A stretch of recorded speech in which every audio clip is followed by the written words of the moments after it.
Yo yo yo yo yo, halo lurku semuanya. Gimana nih kabarnya lur? Semoga dalam keadaan sehat dan mood yang baik-baik aja ya lur ya. Jadi nih, kali ini kita bakalan ngelanjutin dong buah series yaitu BTTH Season 5. Dan buat teman-teman yang mungkin baru gabung, Mimin saranin untuk nonton bagian sebelumnya dulu. Linknya ada di deskripsi. So, sebelum kita lanjut, boleh lah ya untuk di subscribe tipis-tipis agar kalian tidak ketinggalan video-video berikutnya. Oke, nggak usah berlama-lama lagi, siapkan kopi, luruskan kaki. Hormati gurumu, sayangi temanmu, cintai pacarmu, itulah tandanya kita masuk ke intro. Let's go!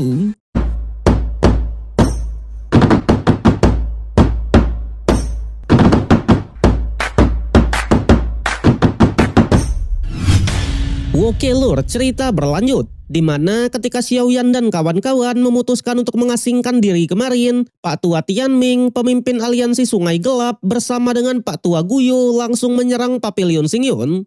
Sontak semua pun benar-benar sangatlah panik. Nyatanya penyerangan yang kali ini langsung di pusat aula dari Pavilion Xingyun. Untungnya Pak De Yaolau bersama dengan geng dari Xiaoyan dengan sigap datang ke sana. Bahkan selain mengerahkan para murid, mereka juga sudah mengerahkan banyak para tetuang. Meski begitu, Pak D juga sangatlah penasaran seberapa kuat aliansi Sungai Gelap sampai-sampai berani datang ke sini. Awalnya, formasi pelindung yang ada di Pavilion memang tak bisa ditembus sama sekali. Tapi sayang, hal itu tidaklah berlangsung lama. Dalam sekejap, retakan ruang pun muncul dengan tekanan yang luar biasa. Sontak tetua Peng yang melihatnya dengan panik langsung mengajak semuanya untuk membentuk formasi tambahan. Tapi tak bisa dihindari lagi, rentetan pasukan musuh sudah ada di sana termasuk Pak Tua Tianming. Yang ternyata Pak De Yaolau dan Pak Tua Tianming ini sebelumnya sudah saling mengenal. Jelas melihat Tianming yang masih hidup, Pak De awalnya juga cukuplah kaget. Namun Tianming hanya bilang, jika Pak De Yaolau yang hanya tersisa jiwanya aja bisa hidup kembali, apalagi dirinya ini, ya kan? Waduh. So, jadi para pasukan yang dibawa oleh Pak Tua Tianming rata-rata sudah berada di tingkat Dozun. Sementara Pak Tua Tianming sendiri juga sudah di ranah Banseng. Jadi bisa disimpulkan kalau penyerangan kali ini niatnya benar-benar ingin memusnahkan Pavilion Xingyun. Dan benar saja, karena Pavilion Xingyun sudah berkali-kali menggagalkan rencana dari sekte langit hitamnya, Tianming berniat untuk balas dendam. Awalnya Pak D tidaklah gentar sama sekali. Nyatanya aliansi mereka hanya membawa satu Banseng saja. Apalagi di waktu yang sama semua rekan Xiaoyan pun siap bertarung. Tapi jelas keberanian dari Pak Tua Tianming ini bukan tanpa alasan sama sekali. Saat itulah ia pun memanggil dua masternya lagi. Tak lain dan tak bukan adalah penerabel ketiga yang sudah di ranah Banseng dan satunya adalah Pak Tua Guyo. Bahkan di sana penerabel ketiga langsung meremehkan Pavilion Xingyun yang katanya sudah bisa ia kalahkan hanya dengan satu tangannya saja, ya kan? Waduh.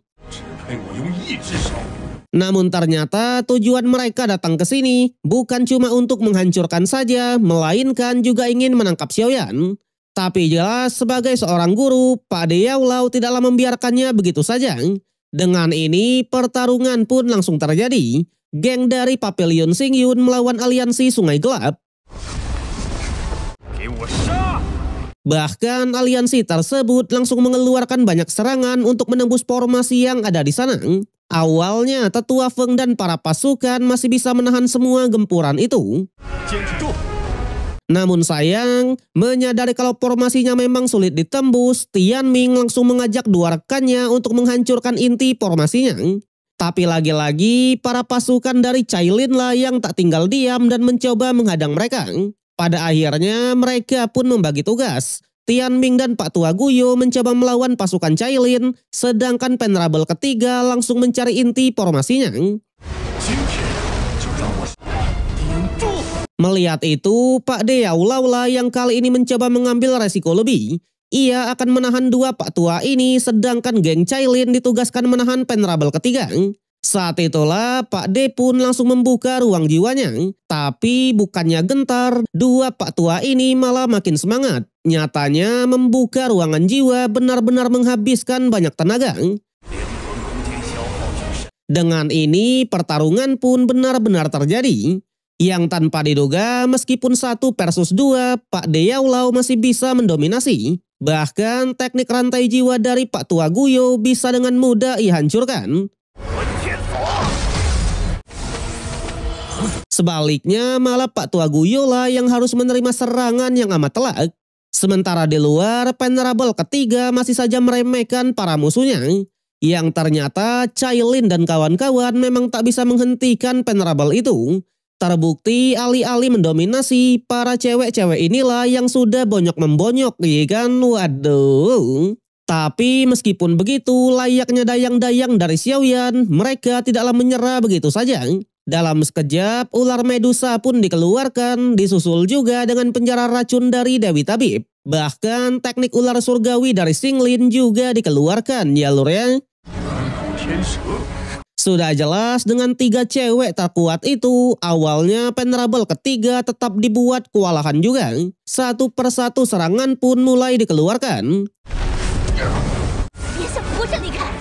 Tapi again, layaknya villain yang kuat, Venerable ketiga masih bisa mengatasi semua itu. Ia bahkan tertawa tipis dan mengakui kalau tadi ia sudah meremehkan mereka bertiga. Pada akhirnya, Venerable ketiga pun sudah tak mau bermain-main lagi dan mulai tarung serius. Namun di waktu yang sama, kita pun kembali ke pertarungan dari Pak De Yaulau. Di mana setelah cukup lama mendominasi dan mempermainkan kedua musuhnya, lambat laun kekuatan jiwanya pun mulai terkuras. Bahkan Tianming dan Pak Tua Guyo akhirnya bisa memberikan perlawanannya. Belum sampai di situ, menyadari kalau kekuatan dari musuhnya sudah terkuras habis, mereka langsung menyatukan kekuatan untuk mengakhiri pertarungannya. Kembali ke pertarungan luar, ternyata Cailin dan pasukan beneran sudah dikalahkan. Bahkan Tetua Peng yang masih fokus ke formasi dengan terpaksa mencoba melawan Venerable itu. Tapi sayang hal itu juga sia-sia, membuat formasi pelindung dari Pavilion Xingyun benar-benar terbuka lebar.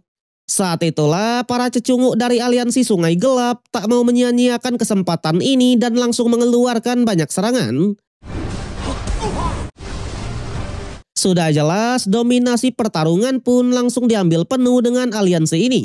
Bahkan 1 persatu murid dari Pavilion Xingyun harus menghembuskan napas terakhir.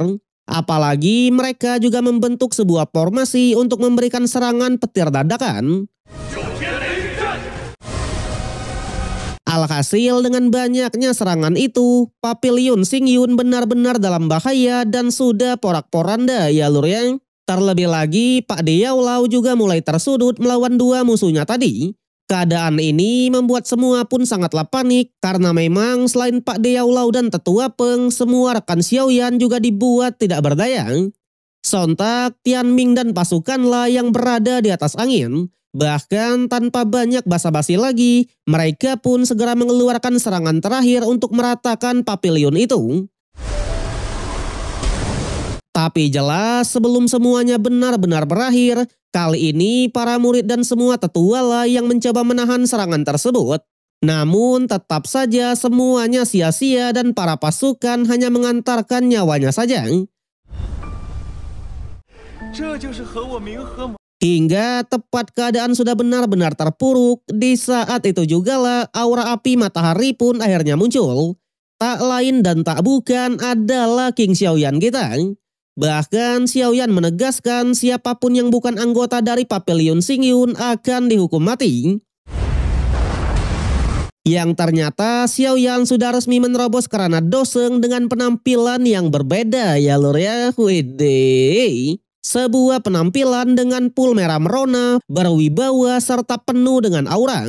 Bahkan dalam sekejap saja Xiaoyan bisa menyapu bersih para pasukan musuh. Belum sampai di situ, King Xiaoyan bahkan langsung memasang formasi lagi agar para musuhnya tak ada celah untuk melarikan diri. Sontak semua yang awalnya sudah pasrah seketika langsung tersenyum lagi. Nyatanya King Xiaoyan versi doseng akhirnya diperlihatkan ya lor ya. Tapi sayang episode yang kali ini harus berakhir sampai di sini. So, bagaimanakah kelanjutan dari King Xiaoyan? Kalau kita lihat dari preview episode berikutnya, pertarungan masih terus berlanjut. Bedanya Papilion Xingyun akhirnya memberikan perlawanan sengit. Bahkan Xiaoyan sampai bisa melukai Pak Tua Tianming, ya kan? Namun kita harus menunggu sampai minggu depan untuk mengetahui kelanjutannya. So, kalau kalian suka dengan konten ini, jangan lupa kasih jempolnya, kasih hype-nya, subscribe biar nggak ketinggalan update, dan share ke berbagai platform untuk memajukan channel tercinta ini ya lur ya. Oke lah, gua Rian pamit undur diri, sampai jumpa di konten berikutnya.